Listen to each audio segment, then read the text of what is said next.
Well, the afternoon was a challenge. We started with some great racing this morning. The weather was excellent, the wind wasn't unbearable, and conditions slowly got worse. Eventually the wind picked up. Kids were having a much harder time getting onto the stake boats, getting to the stake boats, and then getting off the stake boats, or even remaining on them. Eventually reached a point where we realized that we were coming up with, the schedule was bringing us more inexperienced crews, and the weather conditions were deteriorating even more. We attempted to shorten the course to 1,000 meters from 1,500 to give the novice crews a chance to row without stake boats getting in their way, and it still proved untenable. So unfortunately, we attempted once more with some varsity crews to see if we could get another race off. And after 10 minutes of watching them struggle and not even be able to get onto the stake boats, we decided to postpone the race. It's unfortunate, but the wind just played a huge factor today. Otherwise, conditions were actually quite excellent, but the water and the wind made it very difficult to race. What goes into that process of you saying, okay, we're going to shorten the race and then we're going to postpone? Well, safety is always the most important thing. You're looking to see that conditions are safe for the rowers, conditions are safe for the type and class of rowers that you have.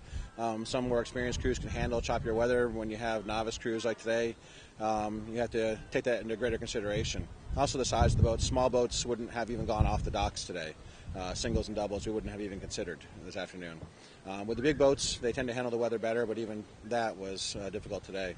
But safety is the first consideration. If it seems kids are getting cold and hypothermic out there, or if it's unmanageable conditions where they can't control their boats, we have to use that voice of authority and revoke the privilege of racing and send them back to the docks with the hope that we can postpone and get them out there again. It just didn't work out today. But weather report said the winds were supposed to die down 1 or 2 miles an hour each hour, and it didn't work out like that. They're actually rising now, and it blew the whole starting line off of the line, snapped the line and put all the stake boats away. So we weren't getting this race in either way. They come from so far. They come from Canada and all along the coast in Connecticut, and they come from Philly. And for some of the kids, the Philly kids, they're only here for one day. Everybody else is returning for tomorrow, so it makes it a little easier knowing that they'll be back tomorrow to race. But as for today, the Mount St. Joe's girls got to go back and not get these last races in. So that was hard. For a while there, it looked great. It went flat, and the sun came out, and actually proved me it was going to be a great ending.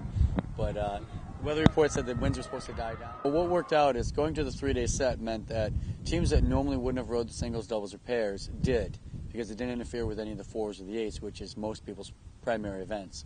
So the 3-day set allowed that to happen, and we had some great races in those singles and doubles and pairs.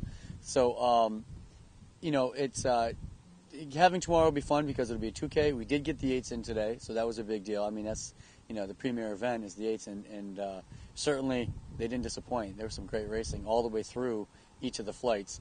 We'll get to do it again tomorrow over a 2K, and so everybody will know where they stand there, and hopefully we'll get some better weather and get the entire race course in.